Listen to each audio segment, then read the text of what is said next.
नमस्कार प्यारे बच्चों, मेरा नाम दीपक बत्रा है।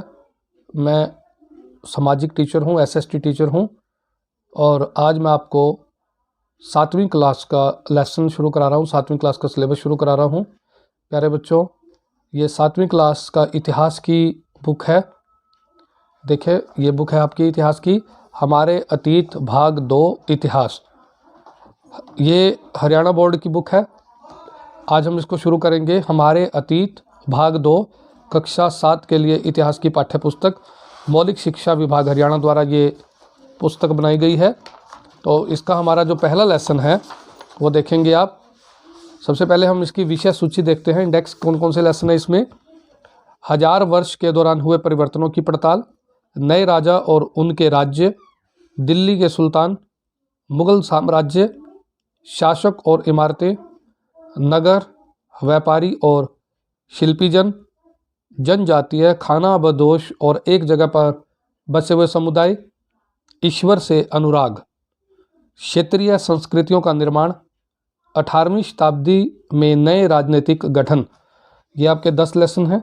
आज हम पहला लेसन शुरू करेंगे, 1000 वर्षों के दौरान हुए परिवर्तनों की पड़ताल। तो प्यारे बच्चों, हम बुक शुरू करने से पहले देखिए, इसमें सबसे पहले एक मानचित्र है, इसको देखें ध्यान से। ये एक मानचित्र है, मैप। इसी प्रकार दूसरे पेज के ऊपर भी एक और है। हम इस मानचित्र को देखते हैं, जो मैप को देखते हैं, तो हमें नज़र आता है कि ये भारत का है, ये श्रीलंका है, और ये साथ में अगर हम देखें तो ये भारत का हमें नज़र आता है। उसी प्रकार यदि हम इसको देखें तो हमें ये कोई भी चीज़ समझ में नहीं आती है। तो हमारे जैसे कि लेसन का नाम ही है 1000 वर्ष के दौरान हुए परिवर्तनों की पड़ताल, तो इसका मतलब यह है कि पिछले 1000 सालों में जो भी परिवर्तन हुए हम उसके बारे में जानकारी प्राप्त करेंगे। प्यारे बच्चों, यदि आप देखें आसपास का अपना माहौल देखें तो पिछले 2-3 सालों में बहुत ज़्यादा परिवर्तन हो गया है। ठीक है ना। आपने देखा होगा कि हमारे आसपास नए नए मकान, सड़कें, हाईवेज़ बनते जा रहे हैं और नई नई तकनीक सामने आती जा रही है। आपने देखा होगा कि अगर आज से 5 साल पहले मोबाइल की टेक्नोलॉजी कुछ और थी और आज के समय में कुछ और है। नेट के बारे में अगर देखें तो अब स्पीड में और पहले की स्पीड में, उनके रेट में, हर तरह के परिवर्तन में काफ़ी परिवर्तन आ चुका है। उसी प्रकार यदि हम बात करें, हमारे रहन सहन खान पान में भी काफ़ी सारा परिवर्तन आ चुका है। उसी प्रकार हमारे बोलचाल में, हमारे पहनावे में काफ़ी सारा परिवर्तन आ चुका है। तो ठीक, ये तो हमारे सिर्फ हम 2-4 सालों की बात कर रहे हैं, और यही अगर हम 1000 साल पहले और आज के समय में देखें तो ये परिवर्तन बहुत बड़ा परिवर्तन होता है। तो हम आज उसी के ऊपर जानकारी प्राप्त करते हैं। देखें, 1000 वर्ष के दौरान हुए परिवर्तनों की पड़ताल। प्यारे बच्चों, पहले आप सब ने सुन भी रखा होगा या आपने पहले पढ़ा भी होगा 6th क्लास में कि जो मनुष्य था गुफाओं में रहता था, भोजन की तलाश में इधर उधर जाता रहता था, परंतु धीरे धीरे उसके जीवन में काफ़ी सारे परिवर्तन आए और ये कुछ परिवर्तन बड़ी तेज गति से हुए, कुछ परिवर्तन बड़े धीरे धीरे हुए। अब वो जो परिवर्तन हुए, जंगलों से मनुष्य निकलकर अपने घरों तक पहुंचता है, घरों से निकलकर वो मनुष्य राज्यों में बढ़ता है, देश में बढ़ जाता है। उसके बाद जैसे कि आग की खोज हो गई, पहिए की खोज हो गई। इस दौरान काफ़ी सारे परिवर्तन होते हैं और मनुष्य उसको अपने अनुसार ढालता चला जाता है और एक तीव्र गति, जिसको हम कहते हैं बड़ी तेज गति से, वो विकास करने लग जाता है। तो आज हम बात करते हैं कि 1000 सालों के अंदर जो भी परिवर्तन हुए, हम उसकी बात करते हैं। तो मैंने आपको पहले ही बताया, देखें एक बार ये ध्यान से मैप एक बार फिर देख लें। इसमें हमें कोई बिल्कुल भी ये समझ में नहीं आएगा कि ये मैप किस चीज़ का है, यह मानचित्र किस चीज़ का है। परंतु अब आगे देखें, मानचित्र 1 और 2 पर नज़र डालिए। 2 जो मैंने अभी आपको दिखाया था। मानचित्र 1 अरब भूगोलवेता अल इद्रिस ने 1154 में बनाया था। देखो, 1154 में ये मैप बनाया गया था, ये अल इद्रिसी द्वारा बनाया गया था। अरब मतलब ये अरब, सऊदी अरब का कोई भूगोलवेता होता है जो पृथ्वी पर घूमता रहता है, रिसर्च करता रहता है पृथ्वी के बारे में, उसके बारे में, और उसने 1154 में ये मैप बनाया था। यहाँ जो नक्शा दिया गया है वह उसके द्वारा बनाए गए दुनिया के बड़े मानचित्र का हिस्सा है और भारतीय उपमहाद्वीप को दर्शाता है। भारतीय उपमहाद्वीप भारतीय उपमहाद्वीप का मतलब है भारत के आसपास का जो क्षेत्र है उसे भारतीय उपमहाद्वीप कहते हैं। इस पे पाकिस्तान, अफगानिस्तान, भूटान, बांग्लादेश, ये कुछ देश आते हैं, म्यांमार, ये कुछ जिनकी संस्कृति, जिनकी भाषा और जिनका भूगोल भारत के साथ मिलता जुलता है, तो ये भारतीय उपमहाद्वीप को दर्शाता है। मानचित्र 2, दूसरा जो मानचित्र है, एक फ्रांसीसी मानचित्रकार ने, ये फ्रांस के किसी मानचित्रकार ने बनाया था, 1720 में बनाया था। ठीक है, दोनों नक्शे एक ही इलाके के हैं। देखो दोनों नक्शे, एक तो ये मैप हो गया और जो दूसरा मैप है जो मैंने अभी आपको दिखाया था, एक बार फिर देखें, ये देखो दोनों एक ही हैं, एक ही चीज जगह क्या है, परंतु दोनों में आप परिवर्तन देख सकते हो। एक ये मैप है जिसमें हमें कुछ समझ में नहीं आ रहा, परंतु दूसरा जो मैप है इसमें हमें साफ दिखता है कि ये भारत का मानचित्र है, भारत के साथ ही श्रीलंका का भी इसमें है। तो अब देखिए इसमें क्या है कि जो फ्रांसीसी है, एक फ्रांसीसी मानचित्रकार ने 1720 में बनाया था। दोनों नक्शे एक ही इलाके के, मगर इसमें काफ़ी अंतर है। अल इद्रिसी के नक्शे में दक्षिण भारत उस जगह है जहां आज हम उत्तर भारत ढूंढेंगे, और श्रीलंका का द्वीप ऊपर की तरफ है, मतलब श्रीलंका का जो द्वीप है वो ऊपर की तरफ दिखा रखा है, और भारत जो जहां पर उत्तर भारत है वहां दक्षिण भारत दिखा रखा है। जगहों के नाम भी अरबी में दिए गए, अरब भाषा में दिए गए हैं। तो और उसमें कुछ जाने पहचाने नाम भी हो सकते हैं, जैसा कि उत्तर प्रदेश का कन्नौज, कन्नौज भी उत्तर भारत में एक राज्य था, काफ़ी प्रसिद्ध राज्य था। मानचित्र 2, पहले मानचित्र के बनने के लगभग 600 वर्षों के बाद, देखो पहला जो मैप बनाया गया था और दूसरा जो मैप है, इन दोनों में 600 सालों का अंतर है, लगभग 600 सालों का अंतर है।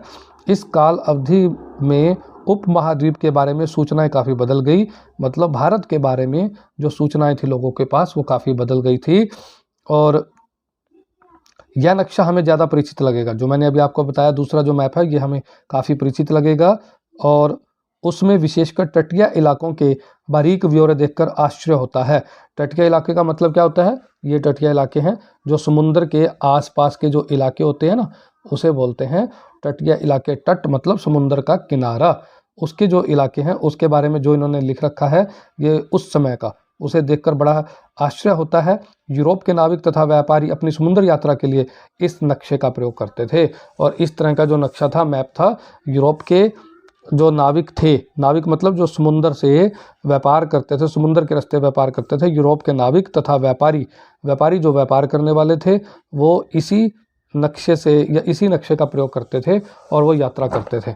उसके बाद देखिए, इतनी ही महत्वपूर्ण एक और बात है कि दूसरे युग तक मानचित्र अंकन का विज्ञान भी बहुत बदल गया था। इतिहासकार जब बीते युगों के दस्तावेज मतलब कुछ पुराने डॉक्यूमेंट्स, नक्शों और लेखों का अध्ययन करते हैं, तो उनके लिए उन सूचनाओं के संदर्भ का, उनकी भिन्न भिन्न ऐतिहासिक पृष्ठभूमियों का ध्यान में रखना जरूरी होता है। नई और पुरानी शब्दावली, शब्द जो हमारे शब्द वर्ड होते हैं ये बदलते रहते हैं, इनके जो अर्थ होते हैं ये बदलते रहते हैं। अगर समय के साथ साथ सूचनाओं के संदर्भ बदलते रहते हैं, मतलब यदि सूचनाओं का जो संदर्भ या अर्थ है वो बदलता रहता है, तो भाषा और अर्थ के साथ भी क्या होता होगा, ऐतिहासिक अभिलेख कई तरह की भाषाओं में मिलते हैं और ये भाषाएं भी समय के साथ साथ बहुत बदलती रहती हैं। उदाहरण के लिए मध्य युग की फारसी आधुनिक फारसी भाषा से भिन्न है।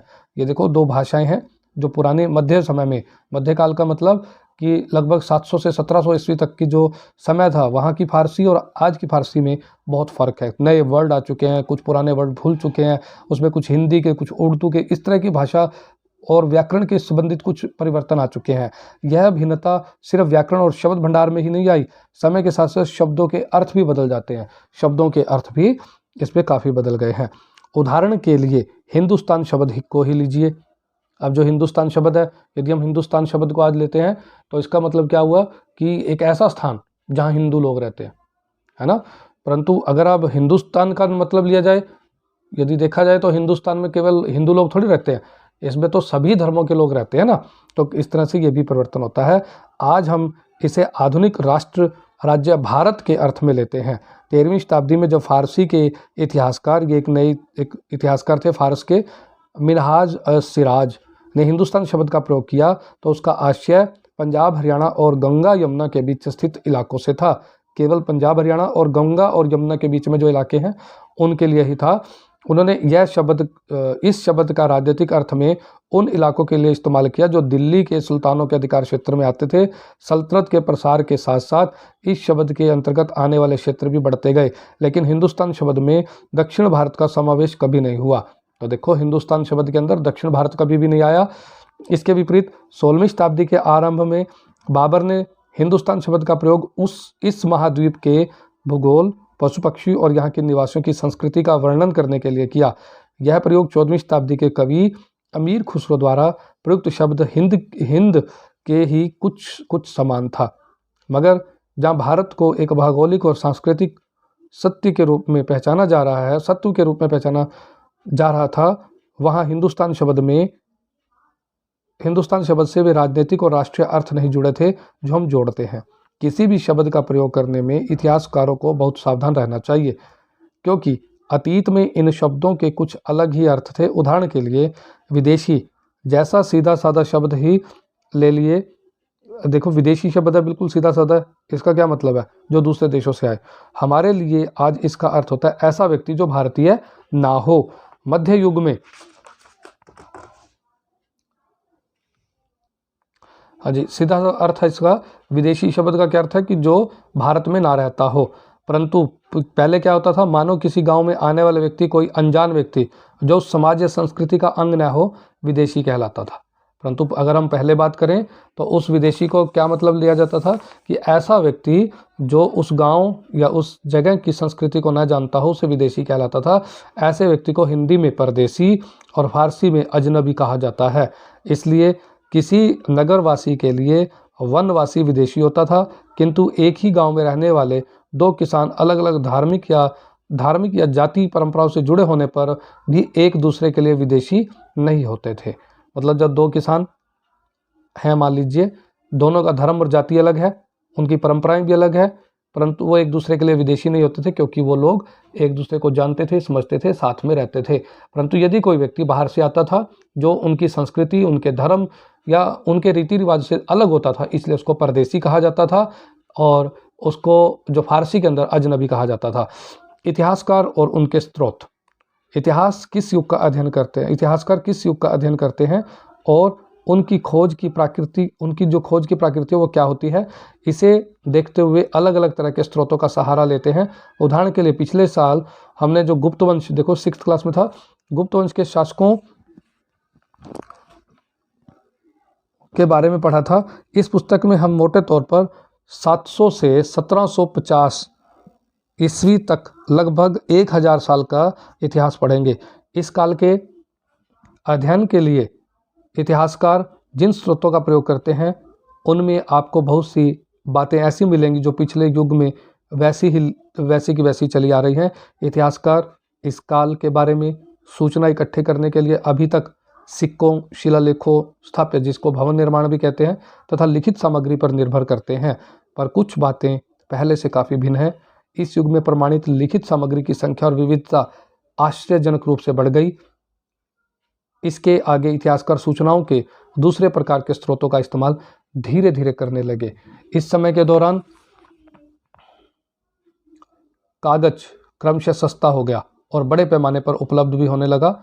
लोग धर्म ग्रंथ, शासकों के वृत्तांत, संतों के लेखन तथा उपदेश, अर्जियां, अदालतों के दस्तावेज, हिसाब तथा करों के खाते आदि लिखने के में इसका उपयोग करने लगे। धनी व्यक्ति, शासक, जन, मठ तथा मंदिर पांडुलिपियाँ एकत्रित किया करते थे। इन पांडुलिपियों को पुस्तकालयों तथा अभिलेखागारों में रखा जाता था। इन पांडुलिपियों तथा दस्तावेजों से इतिहासकारों को बहुत सी विस्तृत जानकारी मिलती है, मगर साथ ही इसका उपयोग कठिन है। देखो प्यारे बच्चों, इस पूरे जो बात है कि इतिहासकार और उसके जो स्रोत है वो किस प्रकार से हैं। जो इतिहासकार हैं वो प्राचीन इतिहास की जो जानकारी है वो सिक्कों से, शिलालेख होता है जो पत्थर के शिलाओं के ऊपर कुछ लिखा होता है, वो इतिहास लिखा होता है, राजा के बारे में लिखा होता है, उसके बारे में। भवन निर्माण, जितना पुराना भवन होता है उसका अध्ययन करके उसके ऊपर लिखे हुए शब्दों के इस्तेमाल से वो उसके बारे में जानकारी प्राप्त करते हैं। परंतु उसके बाद क्या हुआ कि जब कागज़ का जो आविष्कार था वो चीन ने किया था। चीन में चीन से धीरे धीरे ये पूरी दुनिया में फैल गया। और जब कागज़ का इस्तेमाल होने लगा तब लिखना और आसान हो गया, कागज़ सस्ता था और बड़े पैमाने पर डॉक्यूमेंट्स और काम लिखे जाने लगे। इससे क्या हुआ कि अब इतिहासकारों को बहुत कुछ प्राचीन इतिहास के बारे में जानकारी मिलनी आसान हो गई। अब देखिए, उन दिनों छापे खाने तो थे नहीं। छापे खाने का मतलब होता है प्रिंटिंग प्रेस, जिसमें हम पुस्तकें छपवाते हैं या कोई चीज़ हम प्रिंट करवाते हैं, कोई छपवाते हैं, तो उसको छापा खाना भी बोलते हैं और प्रिंटिंग प्रेस भी बोलते हैं। इसलिए लिपिक या नकल नवीस हाथ से ही पांडुलिपियों की प्रकृति बनाते थे। मतलब लिखने का जो तरीका था उनका, वो क्या था कि प्रिंट तो हो नहीं सकता था, इसलिए एक व्यक्ति लिखता था, दूसरे लोग उसकी नकल करते थे। इसको नकल नवीस भी कहा जाता था, लिपिक भी कहा जाता था। लिपिक का मतलब है कि दूसरों की नकल करने वाला, या जो लिख कर दिया जाए उसको लिखना। अगर आपने कभी अपने किसी मित्र के गृह कार्य की नकल उतारी है तो आप जानते ही होंगे यह काम आसान नहीं है। कभी कभी आपको अपने मित्र की लिखावट समझ में नहीं आती होगी और आपको मजबूर होकर अंदाज़ा ही लगाना पड़ता होगा कि उसने क्या लिखा है। फलस्वरूप आपके लिखे में मित्र के लिखे हुए कुछ छोटी मोटी गलतियाँ, महत्वपूर्ण अंतर आ जाते होंगे। देखो प्यारे बच्चों, ये उस समय की कुछ लिखी हुई पांडुलिपियाँ हैं। पांडुलिपि का मतलब होता है हाथ से लिखी गई कुछ पुस्तकें, ठीक है, हाथ से लिखी गई कुछ पुस्तकें होती हैं। अब आप देखें कि जो पांडुलिपि लिखने वाले होते हैं, लेखक, जो लिपिकार होते थे, वो क्या करते थे कि किसी ने लिख के दे दिया, वो उसकी नकल करते थे या उसको देखकर लिखते थे। कई बार आप भी देखते होंगे कि अपने मित्र से, दोस्त से आप कॉपी लेके आते हो, ये हमारा काम कंप्लीट नहीं है, पूरा नहीं है, तो आप कॉपी पूरी करते हैं। कुछ वर्ड आपको समझ में नहीं आते, कुछ शब्द ऐसे होते हैं जो समझ में नहीं आते हैं, तो आप अंदाज़ा लगा के लिख देते हैं, जिससे क्या होता है कि पूरी की पूरी उस लाइन का या पूरा का पूरा जो अर्थ है वो बदल जाता है। तो ये गलतियाँ उसमें होती रहती थी और हुई भी हैं। उसके बाद देखें, पांडुलिपि की प्रतिलिपि बनाने में अभी कुछ यही होता था। पांडुलिपि बनाते हुए, पांडुलिपि मैंने अभी आपको बताया कि पांडुलिपि और में क्या होता है कि हाथ से लिखी हुई, प्रतिलिपि होता है उसकी नकल करना, ठीक है। पांडुलिपि की प्रतिलिपि बनाने में भी कुछ यही होता होगा। प्रतिलिपि बनाते हुए लिपिक छोटे मोटे फेर बदल करते चलते हैं, कहीं कोई शब्द, कहीं कोई वाक्य, सही सदी दर सदी प्रतिलिपियों की भी प्रतिलिपियां बनती रही। फिर क्या हुआ कि जो प्रतिलिपि थी, मतलब उनकी नकल की भी आगे नकल बनती रही और अंततः एक ही मूल ग्रंथ की भिन्न भिन्न प्रतिलिपियां एक दूसरे से बहुत ही अलग अलग हो गई। इससे बहुत बड़ी गंभीर समस्या उत्पन्न हो गई, क्योंकि आज हमें लेखक की मूल पांडुलिपि शायद ही कहीं मिलती होगी। मूल का मतलब जो उस समय की मेन मुख्य, जिसमें से वो नकल करके लिखा गया, वो तो मिलना बहुत मुश्किल है, परंतु अंदाज़ा लगाया जाता है, क्योंकि वो गलती, बड़े पैमाने पर गलतियाँ होती गई, जिसके क्या हुआ कि अर्थ बदलते चले गए। और इसलिए इस बात का अंदाज़ा लगाने के लिए कि मूलतः लेखक ने क्या लिखा था, इतिहासकारों को एक ही ग्रंथ की विभिन्न प्रतिलिपियों का अध्ययन करना पड़ता है। कई बार लेखक स्वयं भी समय समय पर अपने मूल वृत्तांत में संशोधन करते रहते हैं। 14वीं शताब्दी के इतिहासकार जियाउद्दीन बर्नी, ये एक बहुत प्रसिद्ध इतिहासकार थे। जियाउद्दीन बर्नी ने अपना वृत्तांत पहली बार 1356 में और दूसरी बार इसके 2 वर्ष बाद लिखा। दोनों में अंतर है, लेकिन 1971 तक इतिहासकारों को पहली बार वाले वृत्तांत की जानकारी ही नहीं थी। यह पुस्तकालयों के विशाल संग्रहालयों में कहीं दबा पड़ा था। तो ये इतिहास लिखने की कुछ गलतियां थी। इतिहास लिखते समय जो भी कुछ गलतियां होती हैं उसके बारे में बताया गया है। अब इसके बाद है भाई नए सामाजिक और राजनीतिक समूह। इसके बारे में आपको अगली वीडियो में आपको बताया जाएगा, ठीक है। ओके प्यारे बच्चों, अगली वीडियो देखने के लिए मेरे चैनल को लाइक करें, सब्सक्राइब करें और शेयर करें।